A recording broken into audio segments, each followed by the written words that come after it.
and welcome back to my channel. So this is going to be part 2 of my Q&A video because I had a lot more questions than I thought, and obviously I talk a lot more than I should, and so the first video was really long, so we're just going to do a second part because I have another 3 categories of questions that I wanted to do, and I liked all the questions, so I didn't want to just like not do them. So let's get started because it's probably going to be a long one again. So the next category that I've got is teaching. So the first question is, when did you decide you wanted to teach? And I got this question and I was like, oh man, of course. So story time. When I was very, very young, I actually wanted to be a teacher. So I like probably the first job that I can remember wanting to have, I wanted to be a teacher. And then I remember, and this is like my, 10-year-old, 12-year-old self. I remember thinking, oh my gosh, why would I want to be a teacher when I don't even like kids? I said as like a 12-year-old, like, okay. So then I was like, I want to be a librarian because I love to read. So like, how cool would that be? And then I actually worked in a library in the cataloging department, and while I loved my colleagues and most of the work was kind of fun, I could not stand sitting at a desk all day. Yeah. So, between those two, I ended up going to school to be an interpreter, and I enjoyed that. Like, I liked the sort of like the mental side of it. What I didn't like is that a lot of times if you are an interpreter, you are a freelance interpreter because it's either you're going to work in schools or you're going to be freelance. Like, that's the main distinctions. And obviously there are staff interpreters in other situations, but like those are kind of the 2 really common tracks that you can take. And I realized pretty quickly that freelance was not my jam. Like, I do not do well with that kind of stress of not knowing when my next paycheck is coming in, not knowing if I'm gonna lose, not have any work for a couple of months. Like, it was just an amount of stress that I just knew I couldn't handle. So around the time I finished up university, I decided that it would be a really good time to try and like make my dream of living in Europe come true. And pretty quickly into research, I realized that the easiest way would be to be a language assistant, which is essentially being a teacher's aide, kind of. And so I was like, well, I don't know if I can do it. I don't know if I'm gonna like it, but as my dad always says, you can do anything for a year. So I decided to sign up and try it because I was like, this is a way for me to get to have a year's experience living in another country, so I'm gonna like try it. If I don't like it, I just won't sign back up for another year. If I do like it, then great, we can carry on. So I was a language assistant in a primary school my first year, so I had kids that were like under 5th grade, which that was too, like, they were so cute, but like too young for me, like not my favorite age group. And so I did end up staying for the 2nd year, and I ended up working with adults. And I also did do some private classes because I don't mind if freelance is like a part of my income, but I just don't want it to be the majority of my income because like that kind of stress, So I ended up taking on some private students. I had a mix of like kids, teens, and adults. And then I worked at an adult language school my 2nd year in Spain. And I did my 2 years and I was like, okay, like I actually didn't hate that. Like, that was pretty fun. I really liked working with adults. And I ended up moving back to the US, and I ended up getting an interpreting job in a school.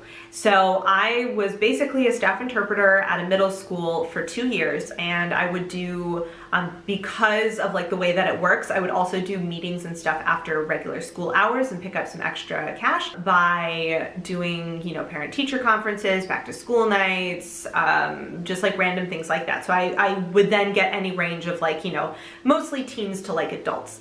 And so I did that for the 2 years, and it was nice to get back into interpreting because I really do enjoy like the mental gymnastics that you have to do to be an interpreter. I really do enjoy that. The way that you think about the relationship between 2 languages is different. Like, I do enjoy like all of that kind of thing. But what I realized was that after having been in classrooms for 2 years and as an assistant, a lot of times I would take small groups and like run activities with them. And so to go from having that kind of autonomy to then going back and essentially being just like the conduit. And there were situations where I did act more as a teacher's aide just based on the type of classroom that I was in, but most of the time I was just the conduit for information, and like that was kind of my job. And I think I'm a little bit too much of a type A personality to really enjoy essentially erasing myself to that extent, because that's what you have to be. Like, you are, yes, you are still a person, but you're not there to be noticed. Your job is to facilitate communication, and it should happen to a certain extent that like you are no longer an important, like you're not a part of the conversation, you're just making it happen, sort of thing. And I felt really frustrated by that. You know, like, I think you have to have a certain temperament in order to be okay with doing that, and I just found that I didn't really. And so as I was starting to think about, you know, wanting to move back overseas and what I wanted to do and like this, that, and the other, I was thinking more and more about it. I was like, you know, I do like being in schools. Like, I do enjoy being in that kind of an atmosphere. I love like seeing that moment when the kids get it. I enjoy interacting with them and all of that. And so I was like, all right, you know what, we're gonna try it. So that was how I went back to being a language assistant. And when I was at the end of my first year here in France, I was trying to decide what I wanted to do. And I initially was, like, silly me, didn't learn. I initially was gonna look into a master's in translation because I was like, ooh, like, you know, written translation would be really fun. And then I was like, wait a minute, we remember why I didn't wanna be a librarian. Like, I didn't wanna sit at a desk all day. Why would I wanna be a translator? Like, in what universe does that make sense? So I looked into teaching. And so that was why, you know, after a couple of years being an assistant, I was a language assistant for 5 years. I did 2 years in Spain and 3 years in France. And after a while, I was like, no, like, I kind of want a little bit more responsibility. I want a little bit more control, like have my own classroom, like that kind of thing. So that was basically how I decided to become a teacher. I fell into it. I 100% fell into it. And I will say that I actually do really enjoy teaching English as a foreign language. I think that is more my calling as like a lifelong language learner. I really enjoy that side of it. Like, I don't, as much as I love to read and as much as I love the English language, I don't think I would enjoy being an English teacher in the US nearly as much as I enjoy being an ESL teacher, if that makes sense. So, next question. Do you have teaching training in the US, or has it all been in France? It's all been in France. As I mentioned, was not a teacher in the United States. I did my master's in education here.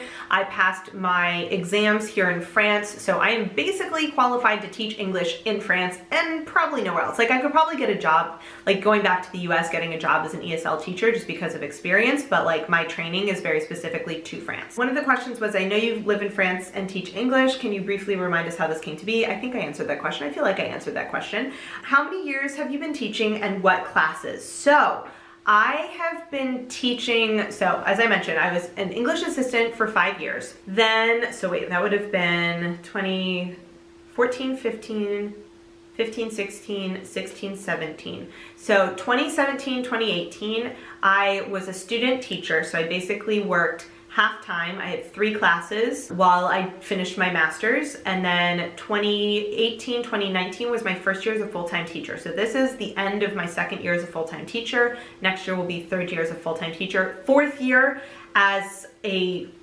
real teacher, we'll say, not an English assistant, but as a teacher. It's just that first year was my student teaching year. And I teach English as a foreign language. My degree basically allows me to teach from US equivalents, because I think that's what'll make sense to the most people. I can basically teach from 6th grade all the way up. So my school, I have taught 6th grade up through 11th grade. I think the only year that I have not taught any kids from is senior year. I haven't taught 12th grade yet, but I mostly, this past year, I had 6th grade, 7th grade, 8th grade, and 11th grade. Next year, I'm supposed to have 8th grade, 9th grade, 10th grade, and 11th grade. So I'm kind of slowly moving up more to high school, which is my preference. I actually prefer teaching slightly older kids because I have more fun with it. It's just what I prefer, and the way that I interact with humans in general, I'm much more suitable to teaching older kids, the types of topics that I really like to talk about in class. It's much easier to do that with older kids and all of that. So all of the kids that I teach are French. They are learning English as a second language. It is their first second language. So typically kids here learn between 2 and 3 foreign languages. So typically they're going to start English in either 6th grade. Some of them start in primary school, but everyone starts in 6th grade. And so that's like their second foreign language.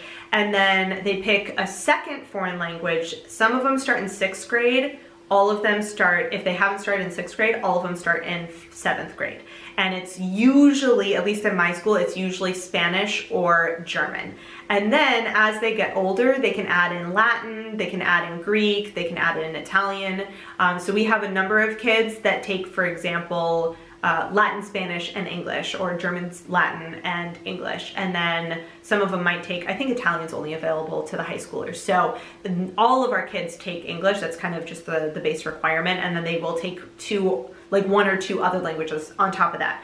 Then after like that particular distinction, I also have what is called like the European section, which is essentially 2 extra hours of English a week that is supposed to focus more on specific like Anglophone culture and like cultural lessons. We do more projects and less like grammar tests. You know what I mean? Like I don't do a ton of grammar tests anyway, but like obviously we focus on grammar in regular English classes, like in just like general English class. But when it comes to the European section classes, we tend to focus more on like cultural topics and that kind of thing. And we do projects. So for example, my 8th grade European class, I have done an American style yearbook with them. I've had them for 3 years in a row. I did it with 2 out of the 3 years. And basically I use my senior yearbook as an example because they don't have yearbooks like that here in France. Like they have a yearbook that we do at my school. It doesn't look anything like what I would consider a yearbook that I'm familiar with. And so I bring in my yearbook and I show them some pictures and I say, okay, look, like here are some of the different sections. Like what do you guys see? What do you guys want to put in yours? And so we end up crafting our own yearbook. Obviously it's not nearly as fancy as like a hardcover yearbook that you can get when you're a senior in high school, but we do create something like that. We've done short film projects, we've done like skit projects, we've done like plays. We do different kinds of projects that are all based in like English and in Anglophone culture, but that is just, we're allowed a little bit more flexibility in the European classes. So I actually do both types. And my schedule is roughly 50-50. I do about half. So next year, I think I'm gonna have I'm gonna have 4 European section classes and I'm gonna have 3 regular English classes. So like my schedule is basically split down the middle between doing regular English and doing European section, and I actually really enjoy that. So that is the last teaching question. Let's move on to planning. So I love this first question. Have you ever trashed a journal you didn't like? Yes, I have. My first ever bullet journal, I dove into videos on YouTube and was watching a ton of information on bullet journal, and so I just had to immediately start it. And the only notebook that I had at the time was a lined moleskin. And I started, and it was just like an explosion of doodles and quotes and like every single possible thing that you could cram onto the page.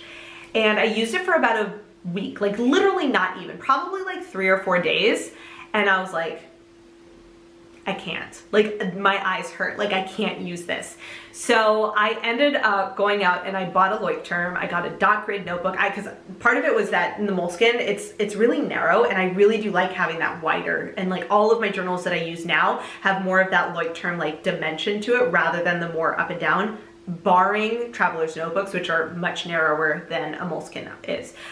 So I actually did go out and I bought a new notebook, and I did use up the pages in that notebook, but I taped all of those initial bullet journal pages that I had together, and I just used it as a random scratch pad, writing random notes or whatever. So I used up the pages and then I threw it away. But that is probably the biggest one that I've ever trashed. I did briefly have a social media notebook, and I just didn't have enough content to fit in there, so I have since put it in different places. And so I think that was another one that I tore out the pages and I used it for something else or something like that. But for the most part, I don't trash too many notebooks, and it's usually, typically, aside from that first one, it's typically because I've realized I don't use it and not because I don't like it. When did you first try bullet journaling? So my first bullet journal is right here. And I started in this one, so this is my Loic term. I started in April of 2016. I actually technically started at the end of March of 2016, and that particular week is the one that was in the bullet journal that I trashed. So I count April as my like anniversary of bullet journaling. So I have been bullet journaling for 4 years, and I don't remember which video I found first. I think it came up as like a recommended thing on Facebook, and it was either Ryder's video or one of Boho Berry's. And it was like one or the other. Literally, like I saw one and found the other, or I found one and I saw the other. Like it was, those two were the two I saw first. And watching those, like I just dove in feet first and never looked back. How do you stay so productive for so long? Don't let Instagram fool you, for one thing. There are definitely days where I sit on my couch and I watch Netflix, or I sit on my couch and I watch YouTube, or I just like don't do things. I am not productive all the time. I'm not. However, I think that one of the things that I am pretty good about is when I can tell I'm gonna have a productive day, I milk that for all it's worth. Case in point, I took a YouTube hiatus, and I am coming back after those 2 weeks, and I was like, okay, we're gonna do a filming day. I have a list. I'll show you guys really quick. I have a list. This is the list of the videos that I wanted to film. I have currently filmed 5 videos. Yes, I'm filming the 6th, and that is because this Q&A video was supposed to be just 1 part. It's actually gonna be 2 parts, but that's fine. So I am on my 6th video of the day. And that is one of those things that like I will have an epic day of just doing all this stuff. But I also know that if that happens, there's a very good chance that the next day or within a couple of days, I will have like a crash day where I don't do very much at all. So I think that's one thing. I think that the other thing is I have slowly been learning how to prioritize my time. And so it depends on what you consider productive. You know what I mean? Like there's certain things that I do kind of no matter what, like my morning routine and my evening routine. For example, I journal every day, and I think I've journaled every single day this year in 2020. I try and get my dishes done and do my skincare and like brush and floss, like all those like general things that you do, and like those have just become a thing. I also have to like acknowledge that my mental state probably has a lot to do with it. I don't necessarily struggle with some of the things that other people struggle with. Like I have off days or whatever, but it's usually just a couple of days. And part of that is just like luck of the draw. You know what I mean? Like you have to kind of work within the parameters of what worked for you. And so I think the reason why it might seem like I'm more productive is that I've kind of figured out how to work within what I am able to do. Like I know, for example, I get really stressed out, and if I get too stressed out, I shut down, right? Like I am not one of those people that I get super stressed out and I go into like hyper power mode. I get super stressed out and I disconnect. So I need to figure out a way, you know, when I have a certain amount of stress, great, it pushes me, it makes me do more. If it like tips over into too much, all bets are off, I'm not gonna get anything done. And so I think that part of using the bullet journal for the last 4 years has been helping me figure out how to read those signs, so I know when I'm like nearing too close and I'm gonna have to shut off, or recognizing that I've been pushing really hard for really long. And you know, a long time might mean a couple of days, it might mean a couple of weeks, it might mean, it depends on what's been going on. And just recognizing that when I crash, because I will crash, just to kind of take it as it is. And I've noticed that if I just let myself crash and like try as hard as I can to not feel guilty about it, I can bounce back faster. Whereas if I crash and I try to force myself to power through it and still do stuff, that thing I'm trying to do takes me 4 times as long, and it takes me, you know, twice as long to get back to normal kind of thing. So I don't know if that's at all helpful, but yeah, that's how I try and keep up with being productive, is that I let myself rest. And I know that as an introvert who needs a lot of like downtime and time alone, I probably take more downtime than maybe it seems like based on what I post on the internet. I don't know, but it's probably because I tend to be hyper productive over a short period of a couple of hours or a couple of days or whatever. But then I also take a lot of time to decompress. And like, that's just the way it works. And it's something I struggle with because I feel like I should be even more productive given how much time I have, and et cetera, et cetera, et cetera. And like, you know what, like you win some, you lose some. So yeah, that's how I try and stay productive. Do you do mindfulness journaling? I do journal every day. I do not think I do mindfulness journaling because that sounds like a specific type. And I don't think that's what I do. I would be interested in reading more about it though. So if you guys have any ideas on like resources, let me know. I have done morning pages in the past.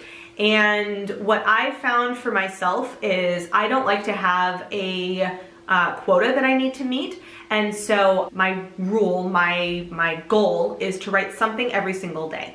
And there were definitely times during lockdown where I wrote like 2 sentences. And there are other times when I write 3 pages. It just kind of depends on what my mental state is. It depends how busy I am. It depends how tired I am and all of that. But I have found that the most effective way for me to keep up with a journaling practice, period, is to not restrict myself by how much I have to write. Because as soon as I was thinking about like morning pages and like having to do 3 pages, it was just like, oh my gosh, I can't do it. Whereas I would rather keep up a daily writing practice, even if some days it's like I woke up and I was really tired, I don't know what to write, and we're done. Or yesterday was a terrible day, I slept horribly. Or yesterday was a great day, I just don't have anything to say. Like, you know what I mean? Like there's some days where I literally write like 2 sentences.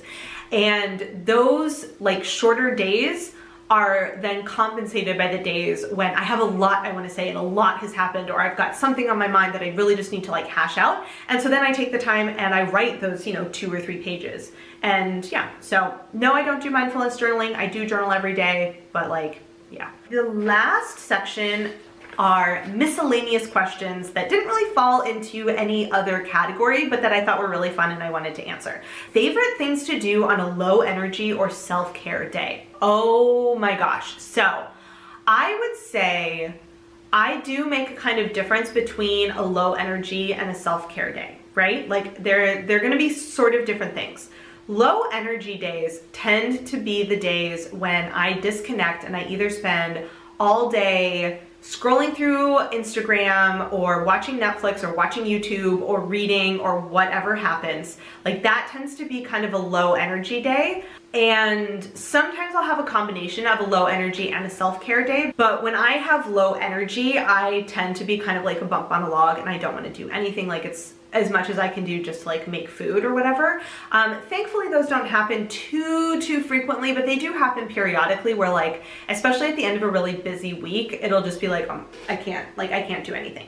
A self-care day on the other hand, I really enjoy doing like an extra long morning routine, or one of my favorite things on a self-care day where some mornings I get up and I'm like, okay, like I always put like 2 hours as my morning routine, but depending, it's not actually 2 hours. So some mornings I do my morning routine, and like my base morning routine is I have my coffee, I journal, and like that's actually kind of the basics. Like that's my base morning routine. So if I'm gonna take a longer morning routine, it's gonna be a morning where I have my coffee and I take a long time journaling and I read for like 20 or 30 minutes, and then I start planning my day and doing all that kind of stuff. So that's one that I really enjoy doing. I like doing an extra long like skincare routine. Often I'll do it more at night than in the morning just because I enjoy doing that. What other stuff do I do for self-care days? Self-care days are also sewing days. Like when I just do a sewing day and that's basically all I do all day, that is a self-care day because I get into like a zone when I'm sewing. And it's one of the reasons that I haven't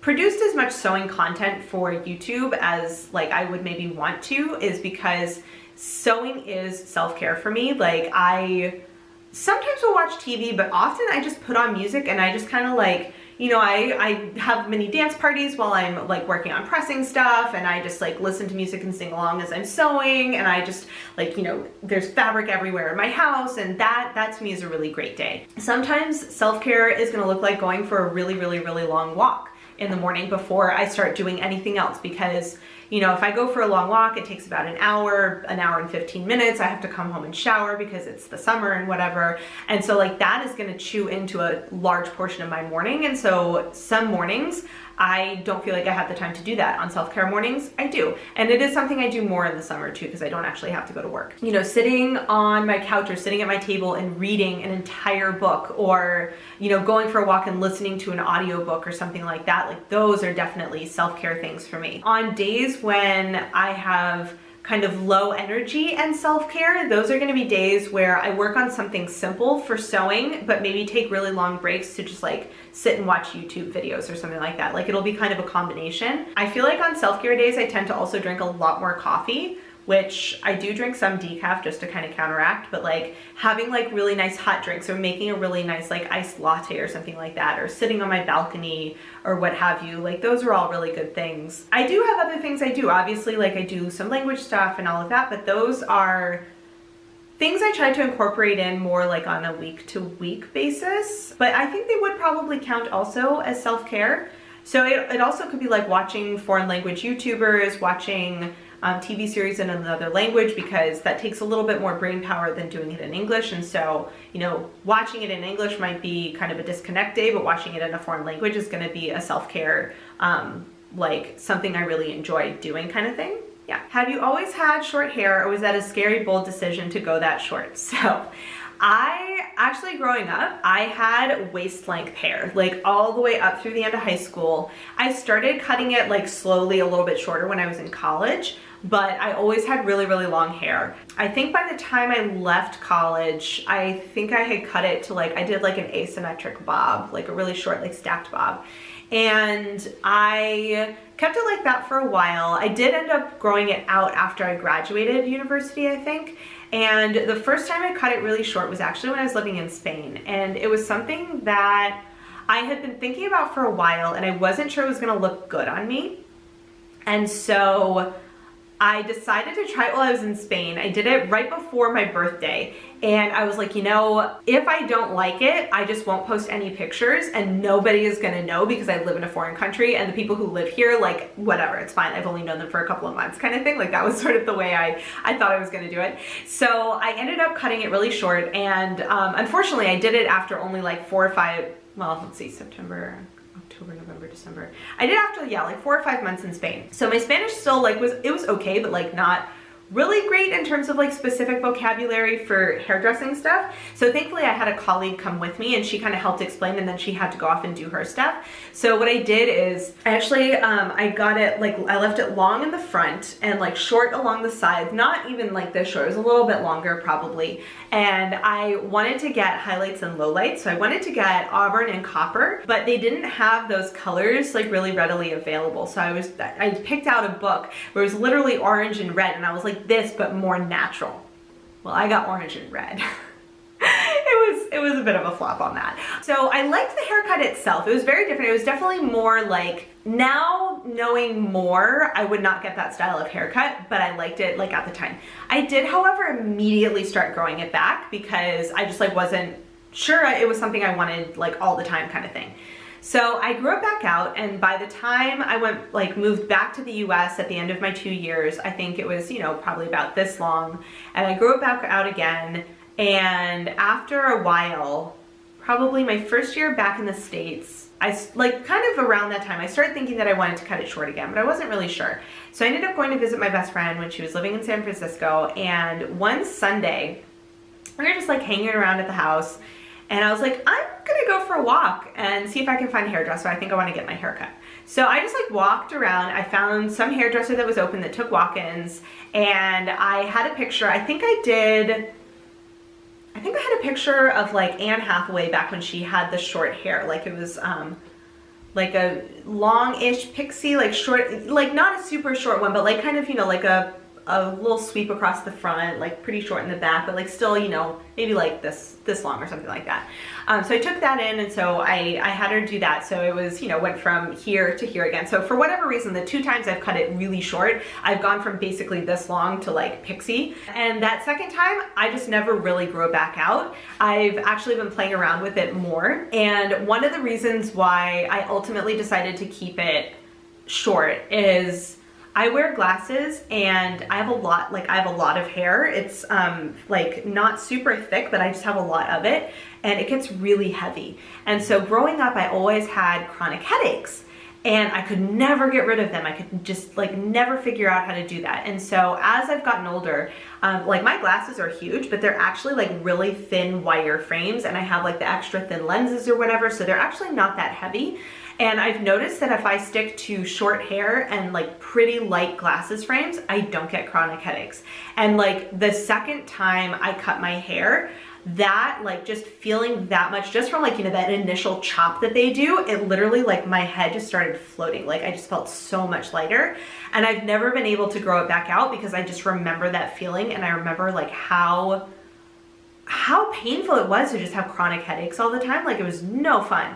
So that's kind of why I always kept it in like the pixie. And I did like kind of change things up. I at one point had a perm over this side and like an undercut over here. And then I did more of like a short on top perm, and then I like let it grow out. And then I've had, you know, more of like the longer side, and then I started doing the undercut and like shorter over here, and kind of was going shorter and shorter until finally during quarantine I was like, I just want to cut it. And I've actually been thinking about, like I had been thinking about shaving my head for a while, and just was like, I don't know if I want to, I don't know if it's gonna look good, and like I work with students and da-da-da-da, and finally I was like, you know what, I'm just gonna try it. Like it's just hair, it'll grow back. So I actually, the next thing I'm kind of debating is I've been actually giving myself, so I cut my hair myself right now, and I've actually been cutting it where I leave it a bit longer. So I leave it like 14 millimeters on the top, and I go down to about like 8 or 9 on the sides. And this is actually, I think I cut it like a week ago, so like it grows pretty fast. And I'm actually debating trying it where I do it all one length, because that would just be so much easier, especially in like this section, to make sure it's like nice and even. And I figure in the summer with how fast it grows, like now would be the time to test it out. So it was initially kind of scary. I didn't think growing up that I would ever be somebody who wanted to have short hair or who would look good with short hair, but now I feel like it is really just my style. It's more comfortable. I am super lazy when it comes to my hair, and I don't want to actually like have to style it, which is one of the reasons why I love this, because I'm just like wet it in the morning, like we're good to go. So yeah, what are your current favorite snacks or guilty pleasure food? So I like savory food more than anything. Like one of my favorite guilty pleasure snacks that I can't always keep in the house is popcorn. I love popcorn, like oh, so good. So I like, I like don't even know what I snack on. So I snack on popcorn sometimes. I do like to get dark chocolate with sea salt. I will eat that, like just like stick like bars of it, or like squares or whatever. In terms of food that I make that's like my like snack food, guilty pleasure food, I don't really have like a guilty pleasure thing. I just try not to like go overboard on anything in particular, but I love tteokbokki, which is like spicy rice cakes, and is basically like a snack, like street food in Korea, that I will low-key just do for dinner periodically. Like I'll get a bag of the rice cakes and I'll have that for dinner like 3 nights in a row because I love it. Or I love like kimchi fried rice. I think actually arepas are one of my new like favorite comfort foods, because oh my gosh, they are so good. Like so good with like a little bit of butter on them, like oh, delicious. But I don't know, like I don't really keep a lot of snack foods around the house, I guess. Like I don't know when that happened. I have some snack foods, but like I guess I don't really do snack foods. Or like I do, like I'll keep cashews around the house. Or, oh, I love waffles. I got a waffle iron because they are my favorite breakfast food. Like waffles and French toast are my favorite breakfast foods if I'm going to have something sweet. But what I do is I will do waffles with rillettes, which is like a fatty pork like spread that they do here in France. It's so good. And like, so even with waffles, I'm like put savory stuff on it. Like most of the things I eat are savory. French fries. I love French fries, and I don't always get them because they're not always safe for me to eat out in like restaurants, but like the ones you make at home aren't exactly the same. Like I want like the kebab store French fries, like if you know what I mean, like you know what I mean. So yeah, French fries are definitely like one of those guilty pleasure foods. Tips for becoming a faster reader. Read more? I'm sorry, I wish I had a better answer for this. I know that like there are things like tips you can do to become like a speed reader, which is not what I do. I think part of it depends how your brain processes like the printed page. And so I've kind of noticed that And I think this actually has to do with why I don't read foreign language books on ebook format. I have to like have a physical book, is because typically when I'm comfortable, so when I read in English, we'll say, I tend to like kind of jump around, and especially with fiction where it's something that I know, I can pretty quickly get like the main idea of a page. And I've noticed that for books that I reread stuff and I'm like, I forgot that that happened. And it's very possible that my brain just kind of skipped over that section because it wasn't like important. And the second time around, they're like, oh, we know this other stuff, let's focus on this now. I don't know. So I would say that the reason I am a fairly fast reader is because I've been reading for many years. And it's something that I do frequently. You know what I mean? Like I read every day. Right now, I've been focusing I read minimum, usually 10 to 15 minutes at night before I go to bed. And that is every single day, and that is like the minimum. But I usually also have a book that I work on my Kindle that I read in the morning when I'm having my coffee. I will often have an audiobook going when I go out and I walk around. And like with my audiobooks, I listen to that at 2 times speed at this point because that just is like what I'm used to. And so it's just practice, I think. So if anyone has any like actual better ideas, because I don't think that's actually very helpful, if anyone has any better ideas for how to be a faster reader, definitely leave them down below because I'm kind of curious. I mean, you can always read a little faster because then you can read more books. Anyway, that's not always the goal. Like you wanna enjoy the book too, but like, you know what I mean. When might you do more sewing videos, like a vlog, or how to organize or update journals? So I mentioned this before.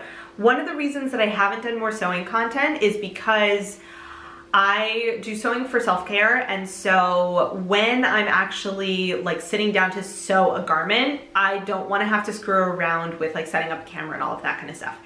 That being said, I would like to try doing a sewing live stream where I can just like set up my tripod and I'm not necessarily going to move the angle around that often, but like work on a project on live stream. So I would love to know if that is something that you guys would be interested in. And if it is, maybe what I'll do is eventually do a poll on the community tab and give you some ideas for like what I could work on sewing, or I could just pick something and work on it and we could like sew together during a live stream. So yeah, I will do probably, so I actually do have 2 ideas for sewing videos upcoming. I haven't filmed them yet, so I'm not gonna kind of spoil them quite yet just because I'm not exactly sure if they will take the form that I think they're gonna take. But I am planning on doing a little bit more sewing content that is less like a sew with me and more organization and that kind of stuff. So we'll see how that goes. So I would like to do more sewing content because it's obviously something that I do a lot of. Just the logistics of it and like the amount of time that it would take to like reset up camera angles when I'm actually sitting down and sewing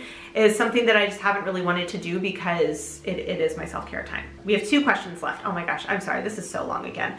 So, how do you get the right angles to show your setup, writing in your journal, i.e. for the Plan With Me videos? So I actually did film a video about this. I am going to link it up here, but basically I have a tripod that has, so like if you have your tripod set up like this, my tripod has an arm that comes out of the center that I can actually like tilt it 90 degrees. So I can actually like go over my writing this way, and then I can also like set it up however I want to do. That was a game changer for being able to actually film my writing. The other thing that I do, and you'll see this in the video, is if I want to do a second angle, I usually use my iPad because it's got its own little stand and I can kind of set it up and film like a different angle of my writing so I can have the top and the side angle. And yeah, that's how I do it. Final question. How do you find out what skincare products to use? You guys, if you want skincare content, I'm obviously not like an expert or anything like that. I'm just obsessed. I can definitely do that. Let me know down in the comments. But how do I find out what skincare products to use? So I am a huge fan of YouTube research. Aren't we all? So I have a couple of channels that I like to watch that really focus on skincare. So I think the first one that I started out with is Leah Yu, and I will link her down in the mention section of the caption. So Leah Yu is the one that I first started watching, and she like bases all of her stuff in science. She explains the whys and the wherefores, and like she's great. So I started watching her. I got a ton of information, like literally taking notes and everything. That was how I like kind of did my initial like deep dive into skincare. And then I kind of let all of the information percolate and figured it out. I went to Korea. I talked to like some friends, and now I'm into like my second wave of research, just to kind of, now that I feel like I've kind of got the basics done, I'm looking back at finding some new people actually. And also just because I love like skincare stuff, so I am perfectly happy watching tons and tons of videos, even if it's stuff that I kind of already know. Like, I don't even care, it's just interesting to me. So I lately have been watching The Beauty Within, which, oh my gosh, I love the two hosts. Like, they are so great, and they like good job on like the topics and all that. Like, I really enjoy watching their stuff. So I watch them. I sometimes will watch Wish Trend TV. I haven't been watching as much of theirs, not because I dislike them, just because like I tend to pick a channel or two and like deep dive into them, and that happened to be one that I saw a couple of things on, but like not a ton. The other one that I'm currently deep diving into is Skincare by Hiram. Like, definitely more of a focus on Western skincare. So Beauty Within, I would say, does a fair amount of K-beauty with Western skincare. Hiram does a lot of Western skincare with very little K-beauty, but for like the brands and stuff that you can get in the US, I would definitely recommend his stuff because he is very thorough and I love his approach. I also have been getting into James Welsh, who does a ton of K-beauty, which is why I'm obsessed with his, because like, yes, you guys know I'm obsessed with Korean skincare products. So those are kind of the channels that I've been watching to get my information, and I like to watch a couple of them and kind of compare and contrast. And so, for example, I know that if I watch Hiram stuff, he's gonna knock out a lot of products where the ingredients have like a lot of fragrance, which doesn't really bother me. I don't want a lot of fragrance, but I'm okay with a little bit. So like his recommendations, I definitely kind of take with a grain of salt based on what my like needs and preferences are for skincare. And like same with kind of all of them. So like with Beauty Within, I know that I have certain skincare needs that I'm gonna fall more in line like with one or the other of the recommendations, because the hosts each have very different skin types, so they recommend based on their two types. And so I kind of will figure out where I fall in with that, you know. So I try and like take different things, and so brands that I see like that keep coming up and that keep getting recommended across a few channels tend to be the ones I'm like, oh, I'm gonna try that out. But I also, you know, when I went to Korea, I just kind of went based on gut feeling. And so I'm testing out the stuff that I got when I was in Korea, and I haven't actually finished anything yet, but I will be saving my empties, and I will be making a list of like, these are ones that I liked, but I'm not gonna buy again. These are ones I would definitely want to buy again. And these were like flubs, like not worth the money kind of thing. So I do wanna start like kind of compiling a list for myself, just so that when I look back and I'm looking to buy things again, if I'm like, oh, I think I bought that, but like, what did I think about it? Because it's been a few years. Hopefully I'll have that information on hand. So that is kind of how I decide. I really focus on, so I like skincare as part of self-care. And so I do enjoy, especially in the evening, having like a longer skincare routine. And I like the Korean method with like the toner and the essence and serums and all of that kind of stuff. I do, however, sometimes do a much shorter method when it's like late. I've been out with friends or whatever, or I'm tired because I had a long day at work, and I just kind of do the basics. But there are some certain steps that I basically will never skip, and then there are other things that kind of depend on the day. I also choose skincare products based on the things I want to focus on. So for example, I'm like obsessed with pore care. I want like, you know, the dewy and the brightening and all of that, but I don't really have like acne prone skin, so those aren't going to be products that I focus on. So yeah, that is how I kind of figure that out. I actually will be doing, and I don't know when that video is going to go up in relation to this video, I will be doing an AM skincare routine video and an evening skincare routine video, possibly another, we shall see. I have ideas of maybe doing like an at-home facial video. Like, I don't know. I think that more skincare content is going to be coming, but you should definitely check out these other channels because they are more like product reviews. Beauty Within, Hiram and Leah Yu also do the science, like they focus a lot on the science behind it. James Welsh does that a little bit, but like a little bit less so. So like definitely do your own research. Like don't just like take what I'm saying as gospel, because I am not an expert in any way, shape or form. I just have gotten really into it, and so I figured since it's one of my hobbies basically at this point, I might as well make some content about it. So that is all I have for you guys today. If you have any comments or questions, or if you guys would be interested in doing another Q&A video in the future, let me know. And yeah, I will see you guys in my next video. Bye. Hey guys, so if you've made it all the way to the end of this video and are actually watching my end screen and you're not subscribed to my channel, I would really appreciate it if you would. There's a little button right there for you to do it. And if you're interested in watching some more of my videos, I have links to 2 of my older videos off to the left there, so you can check those out if you would like to, and I will see you guys in my next video. Bye!